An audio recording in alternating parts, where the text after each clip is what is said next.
పంచరామ క్షేత్రంలో యోగమూర్తిని దర్శించారా?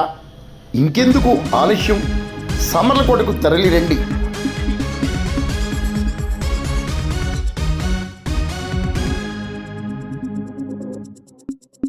ముక్తి మోక్ష ప్రదాతగా యోగమూర్తిగా ప్రసిద్ధి చెందిన ఘనత శ్రీ చాళుక్య కుమారరామ భీమేశ్వర స్వామికే దక్కింది. ఒకప్పటి ఉమ్మడి తూర్పుగోదావరి జిల్లా, ప్రస్తుత కాకినాడ జిల్లా సామర్లకోట రైల్వే స్టేషన్కు అత్యంత సమీపంగా శ్రీ చాళుక్య కుమారరామ భీమేశ్వర స్వామి ఆలయం పంచరామ క్షేత్రం నెలకొని ఉంది. ఈ క్షేత్రాన్ని చాళుక్యరాజులు ప్రతిష్ఠించినట్లుగా స్థల పురాణం వివరిస్తోంది. పంచరామ క్షేత్రంలో ప్రసిద్ధిగాంచిన చాళుక్య కుమారరామ భీమేశ్వర స్వామి దేవస్థానం క్రీస్తు శకం 892 నుండి 922 వరకు తూర్పు చాళుక్యుల కాలంలోనూ, అనంతరం పిఠాపురం మహారాజులు తదితర ప్రాంత మహారాజులు భక్తుల సహకారంతో కొనసాగుతుంది. స్వామివారి స్ఫటిక లింగాకృతులై యోగమూర్తిగా అలరారుచు బాల త్రిపుర సుందరి అమ్మవారిని దేవేరిగా చేసుకుని మోక్ష ప్రదాతగా బాసిల్లుతున్నారు. అత్యంత అరుదైన క్షేత్రాల్లో సామర్లకోట పంచరామ క్షేత్రం అత్యంత ప్రధానమైనది.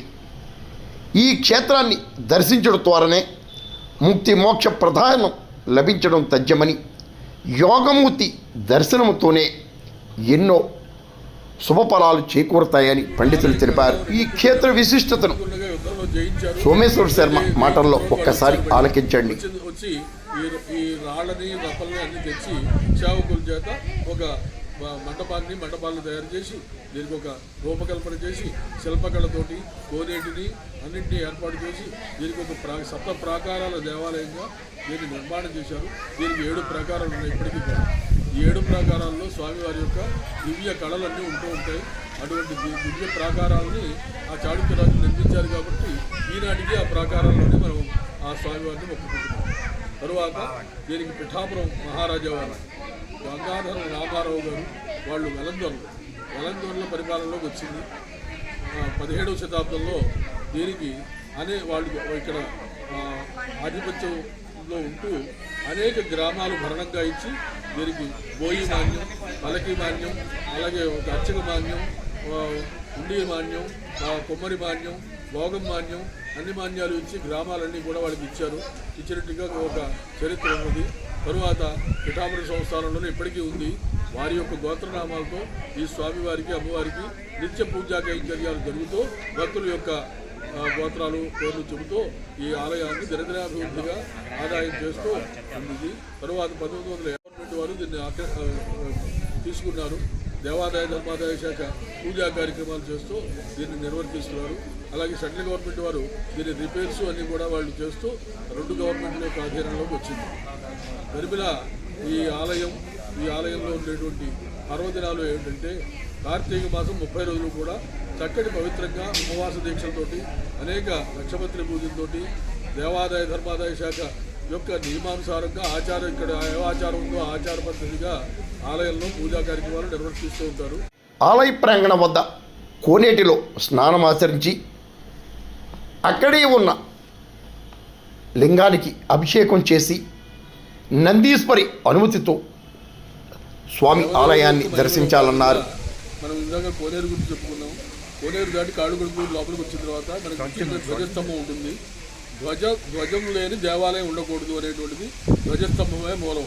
ఆకర్షణ, భక్తుల యొక్క ఆకర్షణ రావాలన్నా, భక్తులకు కోరికలు తీరాలన్నా ధ్వజస్తంభాన్ని ముట్టుకుని దర్శనం చేసుకుని ధ్వజం తీక్ష్ణ శృంగాయ విద్మహే వేదపాదాయ ధీమహి తన్నో వృషభ ప్రచోదయాదు. ధ్వజ రూపంలో యంత్రంలో ఆ ధ్వజంలో కింద ఆ వృషభం ఉంటుంది. ఆ వృషభం అంటే నందీశ్వరుడు. నందీశ్వర నమస్తుభ్యం ఊగిరాగానే నందీశ్వర నమస్తుభ్యం సాంబానంద ప్రదాయకి మహాదేవస్య సేవార్థం అనుజ్ఞాన్ దాతుమరహతి.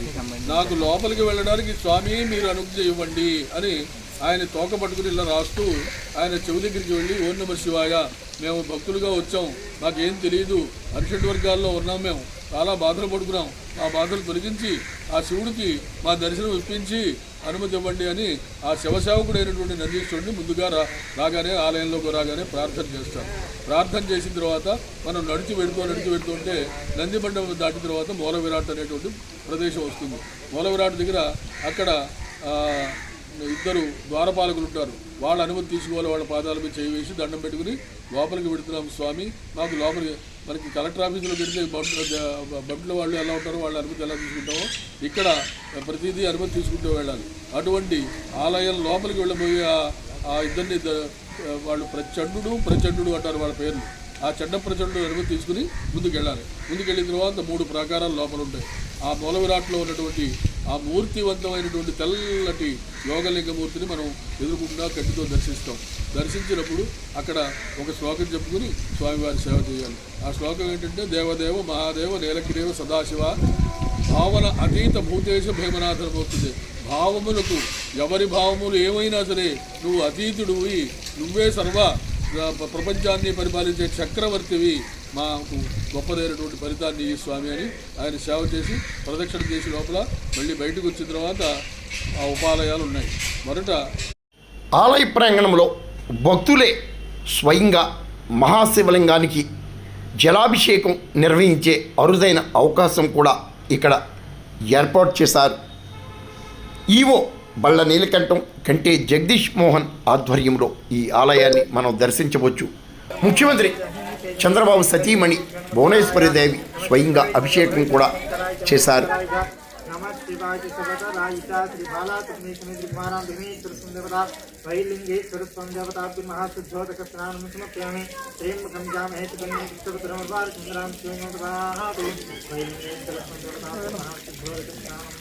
ఆలయంలో శ్రీచక్ర స్వరూపునిగా శ్రీ బాల త్రిపుర సుందరి అమ్మవారిని మనం దర్శించవచ్చు.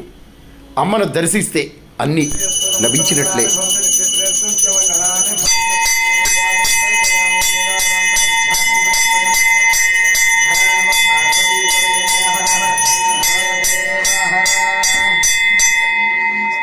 వాళ్ళ అమ్మవారికి నవావరణార్చన అనే అర్చన కార్యక్రమం అయింది.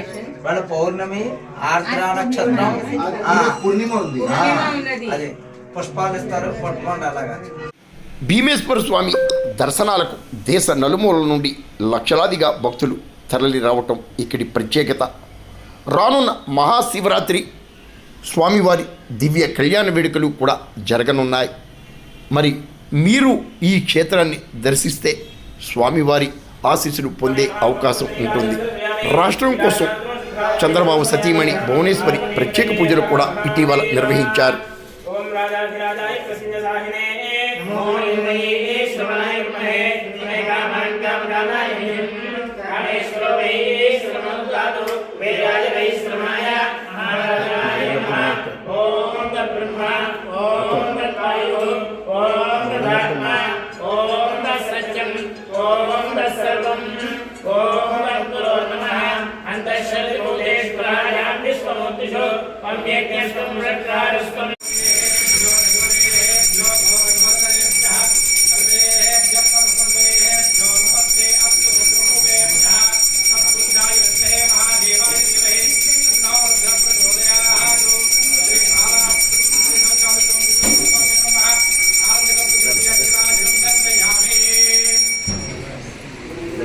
ఆలయ ప్రాంగణంలో ముందుగా క్షేత్ర పాలకులైన కాలభైరవ స్వామి ఆలయాన్ని సందర్శించవచ్చు.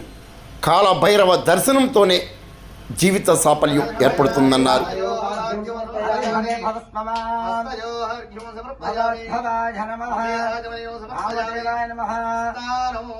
అభిషేకం ప్రారంభం.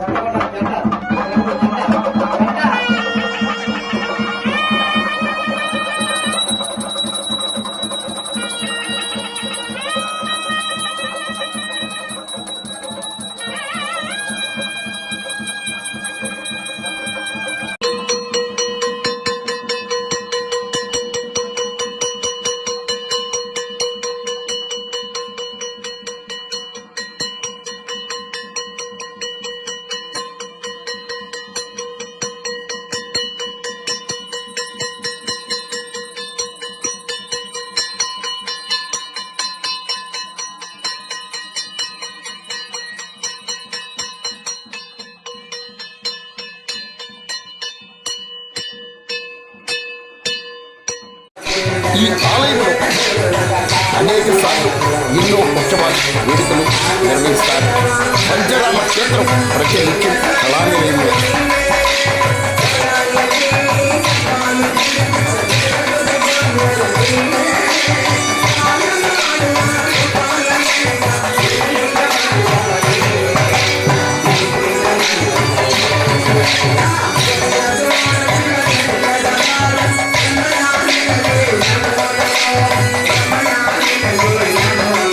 పంచరామ క్షేత్రంలో యోగమూర్తి అయిన శ్రీ భీమేశ్వర స్వామికి ఏకాదశ మహారుద్రాభిషేకం, బిల్వపత్ర పూజలు ప్రతినిత్యం అర్చక స్వాములు రాంబాబు శర్మ, వెంకన్న శర్మ, వినయ్ శర్మ, సత్యనారాయణమూర్తి, వెంకటేశ్వర శర్మ, సాయేశ్వర శర్మ నిర్వహిస్తారు.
ఓం సర్వలింగాయ నమః. ఓం శివలింగాయ నమః. ఓం జలలింగాయ నమః. ఓం ఆత్మలింగాయ నమః.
స్వామివారి ఆశీస్సులు అందరికీ అందజేస్తూ వివిధములైనటువంటి అనేక విషయాల్లో చరిత్రలు వినాలి కాబట్టి ఆ చరిత్ర సంప్రదాయం వింటే 10 మంది ధరిస్తారు కాబట్టి ఈ చరిత్ర విన్నవారు, చరిత్ర చూసినవారు, కోరేట్లో స్నానం చేసినవారు అనేక మంది ధరిస్తారని చెప్తూ ఈ మాఘమాస కళ్యాణానికి వచ్చే భక్తులకి అనేక నిత్యాన్నదాన పథకం ఉంది. ఇక్కడ నిత్య పూజా పథకాలు ఉన్నాయి. అనేక విధములైనటువంటి సౌఖ్యాలు కలిగజేస్తూ అనేక విధములుగా భక్తుల్ని రాకల్ని ఆశిస్తూ స్వామివారి కళ్యాణం జరిపించుకుని ధరింతురుగాక. ఇక్కడ కోనేట్లో స్నానం చేస్తే వారికి సర్వ పాపాలు తొలగిపోతాయి. అలాగే గొల్లస్తంభం అని ఒక గొల్లాన్ని ఈ నిర్మాణం చేస్తున్నప్పుడు అనేక మందికి పాలు పెరుగు అని ఇచ్చేది. ఆవిడ వెళ్ళిపోతూ రాజుగారు ఆవిడ జ్ఞాపకార్థమై ఆ గొల్ల స్తంభాన్ని దాని మీద ఒక నదిని పెట్టి అక్కడ కార్తీక మాసం ఎలా దీపం పెట్టమని ఆదేశించారు. అలాగే ఈ వాటికి కూడా ఇక్కడ ఒక విశిష్టమైనటువంటి జరుగుతూ ఉంటుంది.